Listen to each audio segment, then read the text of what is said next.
Hello दोस्तों, तो आज की इस वीडियो में मैं तुम सभी लोगों के लिए एक न्यू सीरीज स्टार्ट करने वाला हूं, जिसकी स्टोरी के बारे में अगर मैं तुम सभी लोगों को कुछ बताऊं तो ये कहानी है एक ऐसे लड़के की जिसके फादर ने ही उससे काफी तरह टॉर्चर किया और उसकी बहन को, जिसे कि वो अपने आप से भी ज्यादा प्यार करता था, उसके बचपन में ही उससे अलग कर दिया गया। ये सारे टॉर्चर एक हद तक तो इनड्यूरेबल थे, लेकिन जिस वक्त उसके सामने ही उसकी बहन को ब्रूटली खत्म कर दिया गया, उसके अंदर मौजूद 500 साल से सोया हुआ डीमन जाग जाता है। सो हान सान की इस ब्रूटल जर्नी को देखने के लिए वीडियो के साथ बने रहना।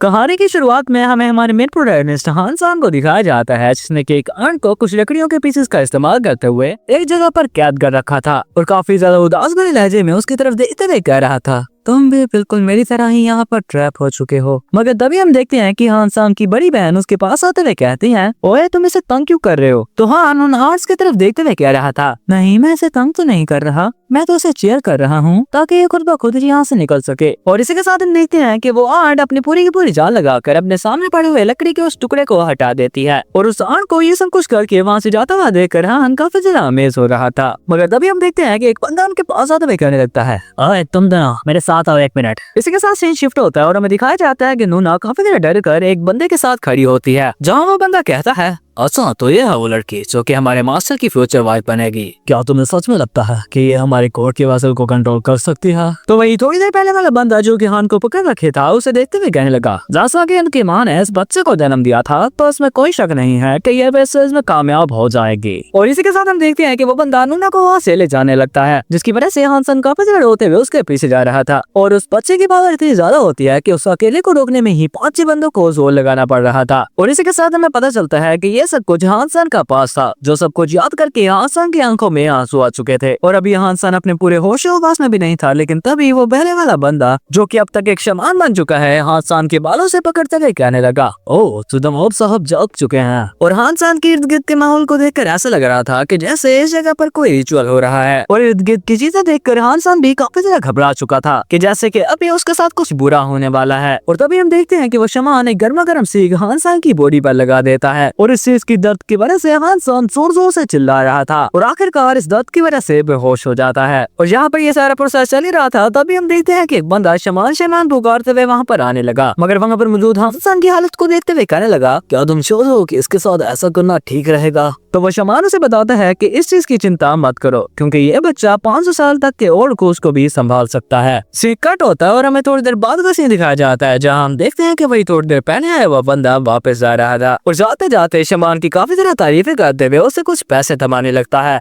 जिस पर वो शमान उसे कहने लगता है, हमारा इटर्नल फादर कार्ड आपके काउंसिल के साथ हमेशा जुड़ा रहेगा, बस आप हमारी मदद करते रहना और हम आपकी मदद करते रहेंगे। और फिर उस काउंसलर से पूछने लगता है कि क्या हमारे ग्रुप में मौजूद वो ट्रबल मेकर्स पकड़े गए? देखो हमारा मास्टर इस चीज की वजह से काफी ज्यादा अपसेट है, तो जल्द से जल्द उन लोगों को ठिकाने लगाओ। उस शमान की इस बात को सुनकर वो काउंसलर कहने लगता है, अब मैं काफी ज्यादा बिजी था तो इसलिए इस चीज में ध्यान नहीं दे पाया, लेकिन शमान आप चिंता मत करो, मैं इस चीज को संभाल लूंगा। वेल अब मैं चलता हूँ, अब अपना ख्याल रखना। और इसी के साथ हम देखते हैं कि उस बंदे के सामने तो वो शमान कुछ नहीं कह रहा था, लेकिन उस काउंसलर का वहाँ से निकल नहीं था, वो शमान उसे गालियां देने लगता है। लेकिन तभी तरह से उसे किसी की कॉल आ गई, जहाँ इनकी बातों से हमें पता चलता है कि कल्ट में कोई इम्पोर्टेंट पर्सन आ रहा है। लेकिन इसी के साथ हमें हान सन को दिखाया जाता है, जो कि थोड़ी देर पहले होने वाले उस टॉर्चर की वजह से होने वाली दर्द की वजह से जोर जोर से करा रहा था। लेकिन तभी हम देखते हैं कि हान सन के पीछे से एक ईवल एंटिटी आते हुए कहती है, उन सभी को मार डालो। और अपने खानों में इस अजीब सी आवाज को सुनकर हान सन काफी ज्यादा डर जाता है और इस चीज की वजह से हान सन पर काफी ज्यादा प्रेशर लगना शुरू हो गया था और वो अजीब सी एंटिटी हान सन को उन सभी लोगों को मारने को कह रही थी, मार डालो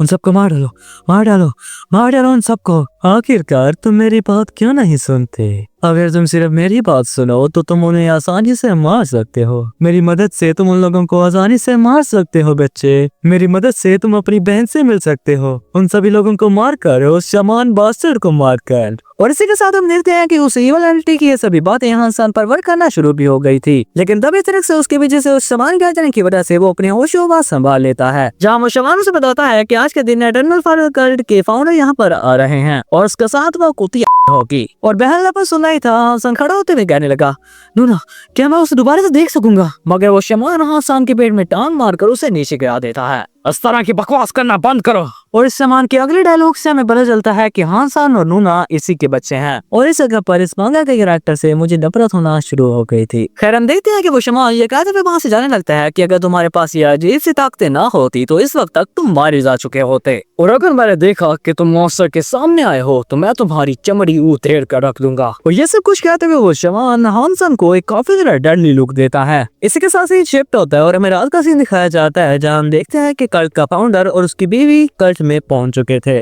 जहाँ हमें देखने को मिलता है कि फाउंडर की बीवी पीजी है और फाउंडर का कल्ट में आना ही था। हम देखते हैं कि शमान उसके पास आकर उसकी चापलूसी करना शुरू कर देता है और यहाँ हमें देखने को मिलता है कि फादर की बीवी कोई और नहीं बल्कि नूना थी, जो कि शमान को यानी कि उसके फादर को बिल्कुल भी भाव ना देते हुए अपने भाई से मिलने के लिए जाने लगती है, जिसकी वजह से वो शमान अपने दिल में उसे गालियां दे रहा था। इसी के साथ अगले ही सीन में हमें दिखाया जाता है कि वह शमान फाउंडर के सामने बैठकर उसकी काफी ज्यादा चापलूसी कर रहा था। क्या आपके इस बच्चे के आने के बाद आप अपने रास्ते में से अपने सिबलिंग्स को हटा सकते हो? मगर वो फाउंडर जिसका अभी तक नाम रिवील नहीं किया गया, तो मैं इसे फाउंडर ही कहूंगा, थोड़ा सा वरीड होते हुए पूछने लगता है कि क्या तुम इस दरअसल के बारे में श्योर हो? तो वो शमान जवाब देता है, अरे बॉस आपको इसकी चिंता करने की जरूरत नहीं है, अगर इस चीज में कोई दिक्कत भी आती है तो हानसान है ना, आपको नहीं पता लेकिन वो हमारी फैमिली में एक म्यूटेंट जैसा है, क्योंकि वो शमान तो नहीं बन सकता लेकिन उसके अंदर पता नहीं कहां से मिसफॉर्च्यून अब्सॉर्ब करने की ताकत है। और जहाँ एक तरफ वो हानसान के बारे में इस तरह की बातें कर रहे थे तो दूसरी तरफ हम देखते हैं कि हानसान लकड़ी के भुट्टे के सामने बैठा हुआ चुपचाप कुछ सोच रहा था। मगर तभी हम देखते हैं कि कोई पर्सन हानसान को गाली देते हुए उसके कमरे में एंटर कर रहा था, जिस पर हानसान की कोई गलती ना होने के बावजूद भी वो उससे माफी मांगने लगता है। लेकिन जब उसने अपने सामने वाले पर्सन को गौर से देखा तो काफी ज्यादा हैरान हो जाता है। नूना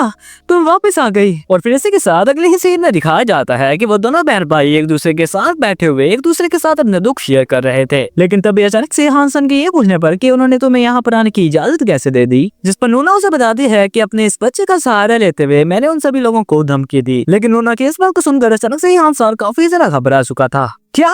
लेकिन हम देखते हैं कि उन्होंने भी उसके साथ खड़ी होते हुए कह रही थी, मैंने उन्हें धमकी दी कि अगर वो मुझे मेरे भाई से मिलने नहीं देंगे तो मैं इस बच्चे को डिलीवर नहीं करूंगी। और जब फिर भी हानसन को वो समय नहीं आता तो नूना उसे बताती है कि मेरे पेट में उसी का बच्चा है, तो इस वजह से सारे कार्ड्स मेरे ही हाथ में हैं। नूना की इस बात को सुनकर हानसन भी थोड़ा सा खुश होते हुए कह रहा था, तुम बिल्कुल भी नहीं पतली, तुम बिल्कुल वैसे ही हो। हानसन के इस बात का जवाब देते देते थे अचानक से नूना को कुछ अजीब सा पीर होने लगा और इसी के साथ हम देखते हैं कि नूना को लेबर पेन होना शुरू हो जाती है। और अपनी बहन की इस कंडीशन को देखकर हानसन काफी ज्यादा घबराते हुए कह रहा था, नूना ये तुम्हारे साथ क्या हो रहा है? तो नूना उसे बता ही रही थी कि ये मेरे साथ अक्सर होता रहता है, लेकिन तभी अचानक से उसे कुछ ज्यादा ही दर्द होने लगी और इसके बाद कुछ ऐसा होता है जो कि ना ही मैं तुम्हें दिखा सकता हूँ और ना ही बता सकता हूँ, लेकिन हाँ ये जरूर बता सकता हूँ कि उसके डिलीवरी का टाइम आ चुका था। और इसी के साथ हम देखते हैं कि ये सब कुछ बाहर की तरफ खड़ी हुई एक नौकरानी देख लेती है और इसके बाद वो सभी लोगों को चीख चीख कर इस बारे में बता भी देती है, जिस चीज की वजह से हानसन काफी ज्यादा घबरा चुका था। और फिर अगले ही सीन में काफी तेज बारिश हो रही थी, जहां हमें जानने को मिलता है कि नूना के इस बच्चे में कोई भी स्पेशल एबिलिटी नहीं है और क्योंकि कल्ट का फाउंडर सिर्फ और सिर्फ स्पेशल एबिलिटी वाले बच्चे को पाने के लिए नूना के साथ जुड़ा था, इस चीज को जानकर वहां से जाने लगता है। और उस फाउंडर को यहाँ से इस तरह गुस्से में जाता हुआ देखकर वो शमान पूछने लगता है कि तुम्हारी बीवी और उस बच्चे का क्या करना है? तो वो फाउंडर उसे काफी ज्यादा कोल्डली जवाब देता है, मैंने उससे सिर्फ इसी वजह से शादी की थी ताकि इस बच्चे के जरिए मैं अपने फादर और बहन भाइयों का मुंह बंद कर सकूं, लेकिन अब जब वो मेरे किसी काम के नहीं है तो उन दोनों को मार डालो। और उस फाउंडर की इस बात को सुनकर ये कुत्ता शमान अपने बच्चों को ही मारने का ऑर्डर जारी कर देता है। एंड फिर अगले सीन में हम देखते हैं कि हानसन अपनी बहन को प्रोटेक्ट करने के लिए उन दरिंदों के सामने आ खड़ा होता है। ये क्या कर रहे हो तुम लोग? मेरी बहन से दूर रहो, तुम्हें नहीं पता कि ये तुम्हारे फाउंडर की बीवी है, इसके करीब भी मत आना। हानसन की इस बात को सुनकर उन दरिंदों में से ही खड़ा हुआ एक बंदा शमान की इस बात को याद करके जब उसने कहा था कि उस हानसन को मत मारना, डोंगशोर हानसन की गले से पकड़कर उसे आसमान में उठा लेता है और इसी के साथ उसने वहाँ पर खड़े सभी के सभी लोगों को अंदर जाकर नूना का खेल खत्म करने को बता दिया था। और अंदर की तरफ हम देखते हैं कि उन बंदों को अपने करीब आता हुआ देखकर नूना काफी ज्यादा घबरा चुकी थी। मेरे बच्चों को जाने दो, बेशक मुझे मार डालो। और इसी के साथ बाहर की तरफ हानसन भी उस हट्टे कट्टे बंदे के सामने कुछ नहीं कर पा रहा था। और फिर इसी के साथ अंदर की तरफ हम देखते हैं कि वो बंदा हानसन की बहन नूना को मार देता है और इस सारे नजारे को अपने आंखों से देखते हुए हानसन के अंदर कुछ टूट जाता है। आखिर आखिर आखिर सभी चीजें इतनी गलत क्यों हो रही है? हमने बचपन से वही चीजें की जो कि तुम सभी लोग हमें बताते थे, लेकिन फिर भी तुमने इसे मार दिया। मैं तुम सभी लोगों को मार डालूंगा। तुम लोगों में से एक भी बंदा मेरे हाथों से नहीं बचेगा। मैं तुम सभी लोगों को मार डालूंगा। और जहाँ एक तरफ हानसन ये सब कुछ कह रहा था तो दूसरी तरफ हम देखते हैं कि उसके अंदर मौजूद वो खोस काफी ज्यादा खुश होने लगता है। वेलकम हानसन, फाइनली हम दोनों फेस टू फेस मिल रहे हैं। क्या तुम्हें पता है कि मैं काफी देर से तुम्हारा वेट कर रहा था। मैंने तो तुम्हें पहले ही कहा था कि इन सभी को एक ही झटके में मार डालो। ये लोग जिन्होंने तुम्हारे और तुम्हारी बहन की जिंदगी को एक लिविंग हेल बना दिया था। अगर तुम पहले इन सभी लोगों को मार डालते तो तुम्हें इस चीज को देखना नहीं पड़ना था। चलो मेरे साथ मिल जाओ, अभी भी काफी जरा टाइम है।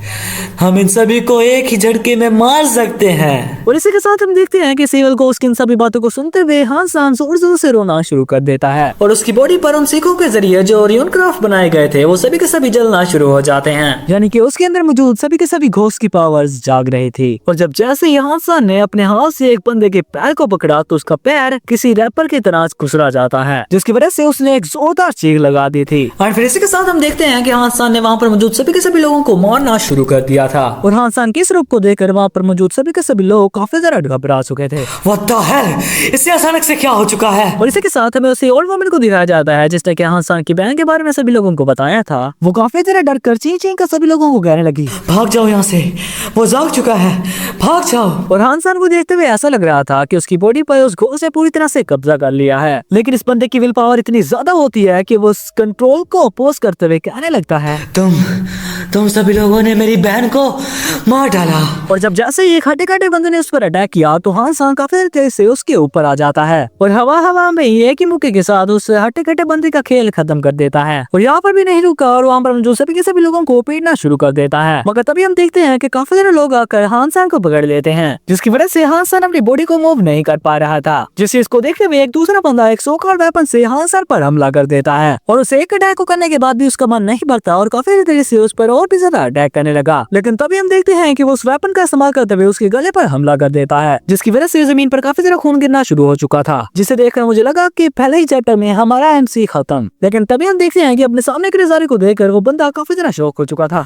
आखिरकार तू किस कुतिया का बच्चा है, मरता क्यों नहीं है तू? और इसी के साथ हम देखते हैं कि हान सान ने उस वेपन को अपने दांतों के जरिए पकड़ लिया था और अपने मुंह से ही उस वेपन को उसके हाथों से छुड़ाकर अपने साथ वाले बंदे पर अटैक कर देता है, जिसकी वजह से उन सभी के सभी लोगों ने हान सान को छोड़ दिया। और फिर इसी के साथ दोबारा से हान सान उन सभी के सभी लोगों को पीटना शुरू कर देता है। और क्योंकि हान सान उन सभी के सभी लोगों को काफी तरह ब्रूटली मार रहा था तो एक बंदा वहाँ से भागकर निकालने लगता है, भागो भागो, ये तो पूरी तरह से पागल हो चुका है।